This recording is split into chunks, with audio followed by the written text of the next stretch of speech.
शहर की जनता, शहर के दर्शक इस विषय पर जरूर ध्यान दें। आज उल्लासनगर महानगर पालिका में पूर्व पालक मंत्री, भारतीय जनता पार्टी के सीनियर नेता रविंद्र चौहान जी आज उल्लासनगर महानगर पालिका पहुंचे। उन्होंने अपने नगर सेवकों के साथ आज उल्लासनगर महानगर पालिका के आयुक्त डॉक्टर राजा दयानिधि से मुलाकात की। मुलाकात का जो विषय था वह विषय उल्लासनगर के हद में धोखादायक बिल्डिंगें और अति धोखादायक बिल्डिंगों के बारे में, और जो उल्लासनगर में 500 बिल्डिंगों को नोटिस दिया गया है उस विषय में सारी बातों के विषय पर बात हुई। उस विषय में हमने पूर्व पालक मंत्री रविंद्र चौहान जी से मुलाकात की। शहर के दर्शकों को एक बार जरूर निवेदन करेंगे कि आप अगर धोखादायक में रहते हो या आपका कोई संबंधी धोखादायक या अति धोखादायक में रहते हो या आपके पास बिल्डिंग स्ट्रक्चर ऑडिट का कोई नोटिस उल्लासनगर महानगर पालिका की तरफ से आया है तो आप ये न्यूज जरूर सुने और उन लोगों को भी फॉरवर्ड जरूर करें ताकि उन लोगों का भी भला हो सके। हम आपको बताते हैं जो भारतीय जनता पार्टी की जो आज मांग आयुक्त के पास थी वह मांग इस प्रकार की थी। उन्होंने कहा कि जो उल्लासनगर शहर में 1500 लोगों को जो स्ट्रक्चर ऑडिट का नोटिस भेजा गया है उसका जो खर्चा है उल्लासनगर महानगर पालिका करे, ऐसा उन्होंने अपने ओर से आयुक्त को निवेदन पत्र दिया। पूर्व पालक मंत्री रविंद्र चौहान जी ने बताया कि जब देवेंद्र फडणवीस की सरकार थी उल्लासनगर शहर के लिए जो जीआर पास हुआ था उसमें धोखादायक बिल्डिंगों को 4 FSI देने के लिए आदेश पारित हुआ था। वो आदेश को इम्प्लीमेंट करने के लिए तुरंत आदेश दिया गया था मगर अब तक उस पर इम्प्लीमेंट नहीं हुई। रविंद्र चौहान जी ने यह भी बताया कि उन्होंने आयुक्त से यह भी कहा जिन 200 बिल्डिंग के लोगों ने आपको अप्रोच किया है उन बिल्डिंग को तुरंत डी फार्म दिया जाए, तो रीडेवलपमेंट करने की उन्हें इजाजत दी जाए। रविंद्र चौहान जी ने यह भी बताया कि जो बिल्डिंगों को रेगुलाइज करने के लिए जो पेनल्टी वह रेल डायरेक्टर जो 2006 का जो रेट था उसी के हिसाब से उनको लगानी चाहिए, मगर राज्य सरकार द्वारा अब तक ऐसा इम्प्लीमेंट आदेश आया नहीं है। मगर उनका कहना है कि करंट साल यानी कि ये जो 2020 और 2021 के हिसाब से जो रेल डायरेक्टर जो रेट है उसके हिसाब से उनको पेनल्टी लगाई जाए। तो रविंद्र चौहान जी ने कहा कि ये 2006 का मुद्दा है, तब से लेकर अब तक उनके ऊपर पेनल्टी लगाना गैर जिम्मेदाराना काम होगा। उन्होंने कहा कि 2006 के हिसाब से जो रेडी डायरेक्टर का रेट होता है उसी के हिसाब से बिल्डिंग के लोगों को जो अति धोखादायक या धोखादायक में रहते हैं उन्हें वो पेनल्टी लगानी चाहिए ताकि वह लोग अपनी बिल्डिंग अच्छी तरह रीडेवलपमेंट कर पाए। तो आइए जानते हैं क्या कहते हैं रविंद्र चौहान जी, और वहां पर जो भारतीय जनता पार्टी के नेता नगर सेवक जो मौजूद थे उसमें प्रमुख तो लाल पंजाबी, टोनी सिरवानी, किशोर वनवानी, प्रदीप रामचंदानी और आमदार कुमार लालानी, महेश सुखरामानी और प्रशांत पाटिल और प्रकाश माखीजा, मन्नू खेमचंदानी, जमनादास पुरसवानी, राजू जग्यासी, डॉक्टर प्रकाश नासानी और शेरीलुन तमाम लोग वह मौजूद थे। और आरपीआई पार्टी के जो उल्लासनगर महानगर पालिका के उप महापौर है बगान बारेलाव वह भी वहां पर मौजूद थे। सभी ने मिलकर उल्लासनगर महानगर पालिका के आयुक्त डॉक्टर राजा दयानिधि से मुलाकात की। आइए जानते हैं क्या कहते हैं रविंद्र चौहान उल्लासनगर के धोखादायक बिल्डिंगों के विषय के बारे में। शहर की जनता, शहर के दर्शक इस विषय पर आप जरूर ध्यान दें। आपको इस बात का इल्म होना चाहिए कि आखिर उल्लासनगर की धोखादायक बिल्डिंगों के साथ आगे क्या होना है, और उसके बाद भारतीय जनता पार्टी की पूरी बात सुनने के बाद आप शिवसेना पार्टी के नेता अरुण आशान भारतीय जनता पार्टी के नेताओं पर किस तरह से आरोप लगा रहे हैं, उनका क्या कहना है। उन्होंने कहा कि जो आज पूर्व पालक मंत्री रविंद्र चौहान जी उल्लासनगर महानगर पालिका में आए थे उनका मतलब कुछ और था। प्रेस और मीडिया को धोखादायक बिल्डिंगों का विषय बताया जा रहा है, ये सरासर गलत है। उन्होंने क्या एलिगेशन भारतीय जनता पार्टी के नेताओं पर लगाया है, मगर सबसे पहले हम सुनते हैं क्या कहते हैं रविंद्र चौहान जी और उसके बाद सुनते हैं शिवसेना पार्टी के अरुण आशान इस विषय में क्या कहते हैं। उल्लासनगर की जो धोखादायक इमारत है और उसमें की सभी लोगों की और जो समस्या है उसके बारे में बात करके आज हम आयुक्त के पास इनकी ये जो समस्या थी उल्लासनगर की उसके बारे में किस तरह से हल निकालना चाहिए, इसलिए हम आज वहाँ पर गए। दो चीज़ है कि देवेंद्र जी जब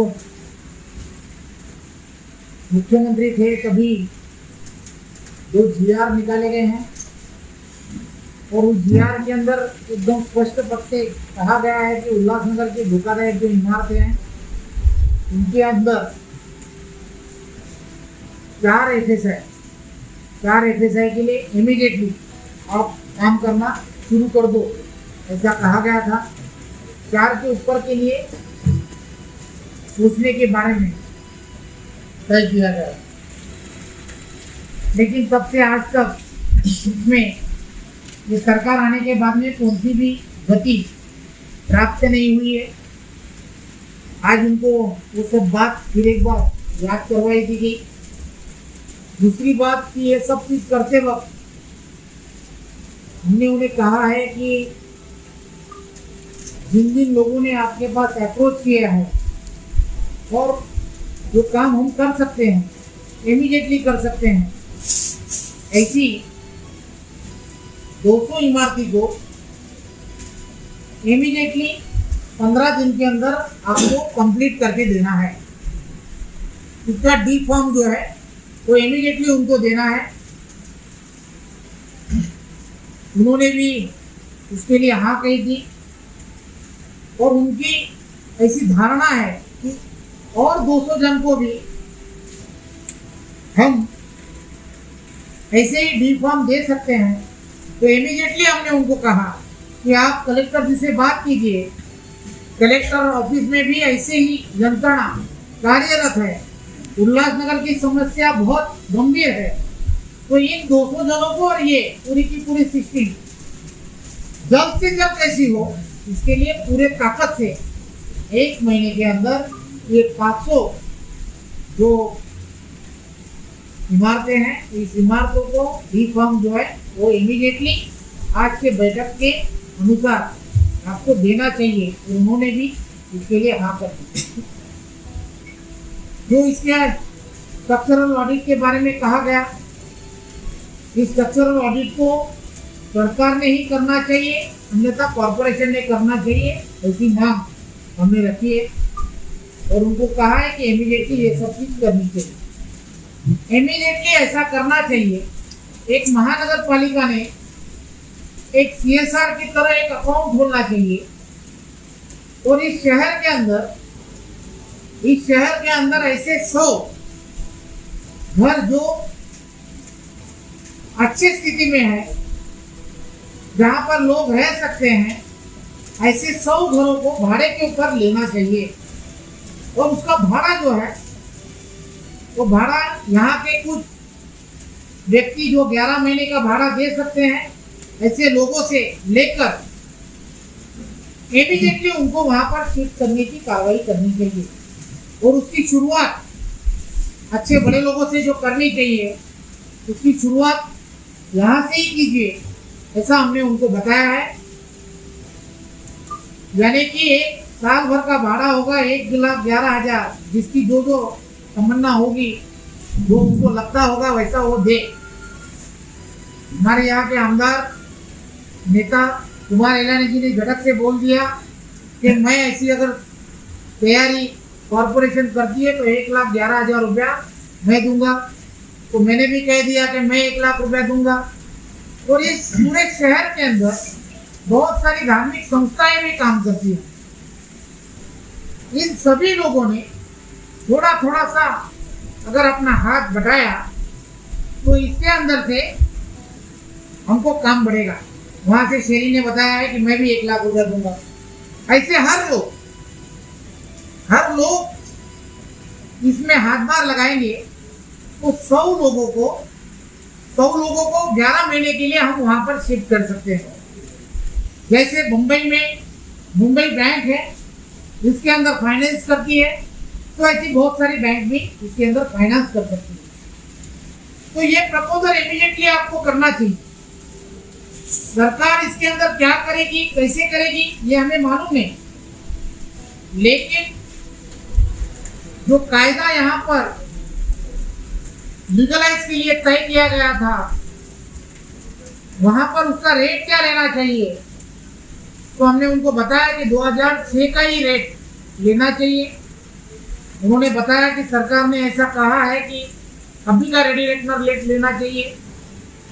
तो हमने उनको बताया। आपने जो उनको क्या बात की हमें मालूम नहीं, लेकिन आपको सरकार को ये बताना चाहिए कि ये जो पैसे हैं, ये पैसे जो है ये स्टेट गवर्नमेंट को मिलने वाले नहीं है, ये सेंट्रल के गवर्नमेंट को मिलने वाले नहीं है। ये सभी पैसे जो है, ये सभी पैसे यहाँ के महानगर पालिका को मिलने वाले हैं। तो यहाँ के सभी लोक प्रतिनिधियों की धारणा ऐसी है कि 2006 का भी रेडी रेंटल का रेट अगर ये सब चीजों के लिए तय होता है तो भी 200 करोड़ से ज्यादा पैसे इकट्ठा हो सकते हैं। और वो पूरे पैसे महानगर पालिका के ये जो हम बोल रहे हैं, जो बनाने के लिए हमारे प्लॉट जो है, प्लॉट के ऊपर लोगों को घर बनाने के लिए, हमारी खुद की हाउसिंग स्कीम बनाने के लिए हमारे काम आ सकते हैं। ये सब चीज बताते वक्त हमने ये भी कहा कि ये सब चीज जल्द से जल्द होना बहुत जरूरी है।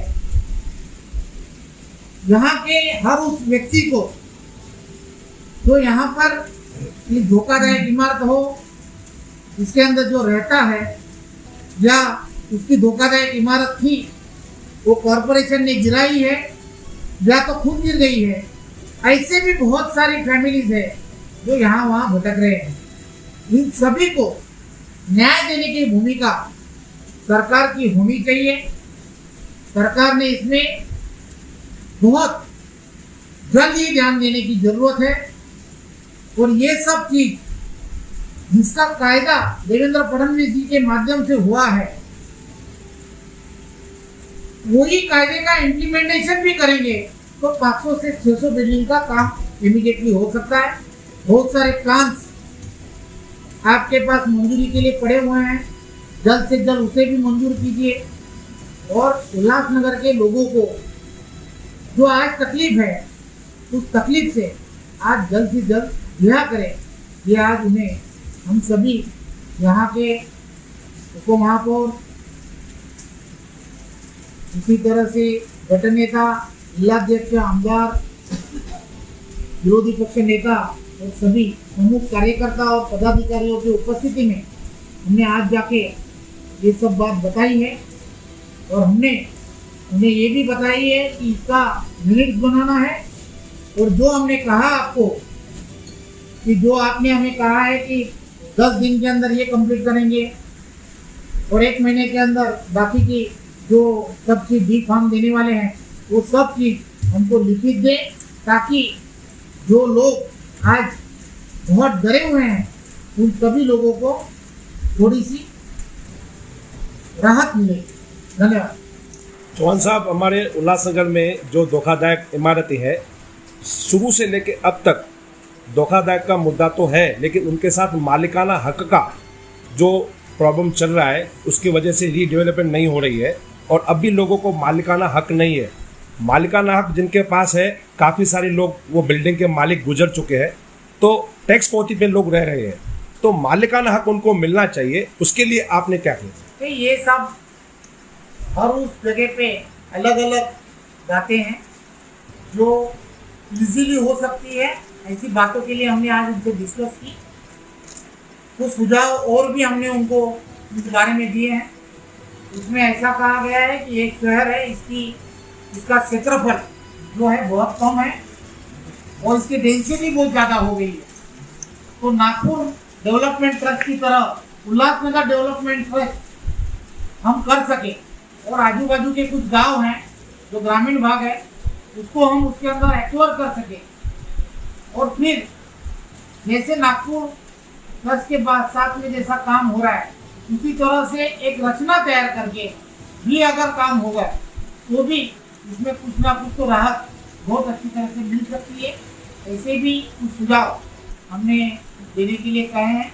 देवेंद्र जी सब चीज़ों में कुछ ध्यान देने वाले हैं।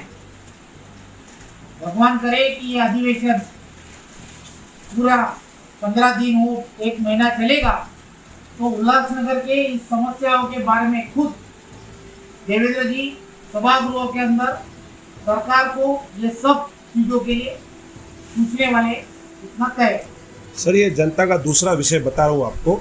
उल्लासनगर में 75 से ज़्यादा बिल्डिंगें यहाँ तोड़ दी गई है या धोखाधड़ी की वजह से खाली की गई है, लेकिन महानगर पालिका की टैक्स अभी तक उनके ऊपर लागू है। ये एक मेजर प्रॉब्लम है। लोगों को इसमें काफ़ी लोगों ने शिकायत की है, लेकिन सुनवाई नहीं होती है। मैंने आज उनके बारे में कहा है, आप उसके अंदर खाली देख लो। इसके अंदर जो रूल्स है, रूल्स के हिसाब से जो लोग हैं रह रहे हैं, या सचमुच उसके अंदर जूनियर केसेस जो हैं, आयुक्त ने उसके ऊपर ध्यान देना चाहिए बताया है। और फिर ये जो स्टैंडिंग कमेटी जो है, स्टैंडिंग कमेटी के अंदर ऐसे जूनियर केस आप लाइए और उसका निर्लेखित करने का जो प्रक्रिया है वो पूरी कीजिए। इसके बाद में उसके बिल नहीं आएंगे, ऐसा काम कीजिए, ऐसा उनको आयुक्त ने बताया। अरुण आशान जी, आप सत्ता पक्ष के हिस्से हैं, तो आज रविंद्र चौहान भाजपा पार्टी के कद्दावर नेता आज उल्लासनगर महानगर पालिका के आयुक्त से मिलने को पहुंचे और उन्होंने बताया कि हमने कमिश्नर से बात किया है धोखादायक बिल्डिंगों के बारे में। उन्होंने ये भी कहा कि उन्होंने निवेदन दिया है सरकार को, पालिका को, कि धोखादायक बिल्डिंगों को जल्द से जल्द डी फार्म दिया जाए ताकि वह रीडेवलपमेंट कर सके। आप क्या कहेंगे इस विषय में? देखिए, सबसे पहले तो मैं आपको बताना चाहता हूँ कि कहीं पे निगाह है, कहीं पे निशाना। आज का जो उनका आना यहाँ पे न केवल बिल्डिंगों के बारे में था, क्योंकि आज थाना कलेक्टर ने 16 तारीख को जो स्टैंडिंग कमेटी का चुनाव लगाया है, उसका पत्र आया है, उस विषय में माननीय रवि चौहान साहब यहाँ पे कमिश्नर साहब को मिलने के लिए आए थे। मगर विषय वो बताने का नहीं है और विषय चर्चा में लाने का है, और स्ट्रक्चर के बारे में या धोखादायक इमारत के बारे में अगर चौहान साहब बोलने के लिए आते हैं और ऐसा पत्रकारों के माध्यम से हम अगर समझता है, तो उसके बारे में मैं इतना ही कहना चाहता हूं कि 2 इमारतें गिरने के बाद में कई लोग घायल हुए, कई लोग नहीं रहे, मगर जो लोग रुक है, क्या इन्हें पता है कि वो लोग रुक कहाँ रह रहे हैं? क्या इन्हें पता है कि जिस दिन इमारत गिरने के बाद में रात के अंधेरे में उन लोगों को कहां पे रखा गया था? क्या उन्होंने क्या खाना खाया था? दूसरे दिन उनको खाना पहुंचाया था, नहीं पहुंचाया था? और उस दिन के बाद में आज तक उनको कौन खाना खिला रहा है, कौन उनकी देखभाल कर रहा है, कोई पता इनको नहीं है। खाली राजनीति करने के लिए ये लोग आए थे और आज शहर का विषय लिया। शहर के आमदार को भी मालूम नहीं है, आने वाले दूसरे विभागों के आमदार को भी मालूम नहीं है। ये सब लोगों की देखभाल, इनको खाना, इनका रहने का इंतजाम सत्ता पक्ष ने और महानगर पालिका ने किया है। इनको जानकारी नहीं है, खाली वादे करना। जैसे आज भी कुछ वादे किए हैं कि हम इतना पैसा देंगे, भाड़ा देंगे, वो पैसा देंगे। वादे की सरकार, मैंने लास्ट टाइम भी बताया था कि खाली वादे की सरकार। इनको वादा करना आता है मगर वादा निभाना नहीं आता है।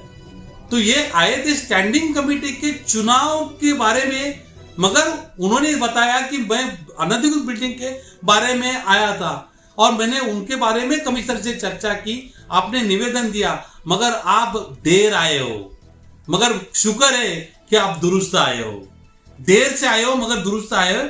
आपने दिया प्रस्ताव कमिश्नर के माध्यम से, आपने लेट हो गया क्योंकि हमने पहले ही प्रस्ताव शासन के पास महापौर जी ने और आयुक्त साहब ने भेज दिया है और माननीय आदरणीय पालक मंत्री साहब ने उसके बारे में मुख्यमंत्री साहब से चर्चा करके उस विषय में तारीख भी निश्चित कर ली है और तारीख कुछ ही दिनों में आपको भी मालूम पड़ेगी। और उस तारीख में वहां पर यह धोखादायक इमारतों का जो असल में मुद्दा है, रेगुलाइजेशन प्रक्रिया को पूरा करने का, जिसमें कि कौन से साल का उनको पैसा लेना चाहिए और कभी डी फॉर्म देना चाहिए। खाली आप बोलने से 8 दिन में डी फॉर्म दो, तो ये मुद्दा आपको मैं बताना चाहता हूं, देवेंद्र फडणवीस साहब के टाइम पे भी तो ये मुद्दा प्रलंबित था, तभी भी तो कुछ घोषणा आपने की नहीं। आप भी सत्ता में थे, मुख्यमंत्री भी आपका था और सर आप भी पालक मंत्री थे रायगढ़ के, तो उस समय क्यों नहीं 2006 का कोऑर्डिनेशन लेके आया? आप उस समय भी लाते थे। तो आज इस मुद्दे पे आपको निविदा देने के, आपको कमिश्नर को आवेदन देने का कुछ प्रश्न ही नहीं उत्पन्न होता था। मगर ठीक है, आपने मुझे जो सवाल पूछा तो वो आए हैं शहर के हित के बारे में, देर से आए हैं, दुरुस्त आए हैं। चलो जब भी जागे तभी सवेरा, उनका भी शहर के लिए कुछ ना कुछ ध्यान है ऐसा हम समझेंगे। और उन्होंने जो काम कमिश्नर साहब को बताया है, तो कमिश्नर साहब भले बात नहीं वो काम पहले कर चुके हैं, अभी वो तो बोल नहीं सकते क्योंकि वो प्रशासन में है, वो नहीं बोल सकते कि सर मैंने पहले ऑलरेडी ये पत्र माननीय मुख्यमंत्री साहब को भेज दिया है, मगर हमें पता चला है, मगर ये सब दिखावा है और ये सब धोखाबाजी है और ये धोखाधड़ी धोखाबाजी है करके ये लोग आज कहां पर है ये सारा शहर जानता है। धन्यवाद सर। आपने हमारे चैनल को सब्सक्राइब नहीं किया है तो आप हमारे चैनल को सब्सक्राइब जरूर करें ताकि सबसे पहले शहर की खबरें हम आप तक पहुंचा सके।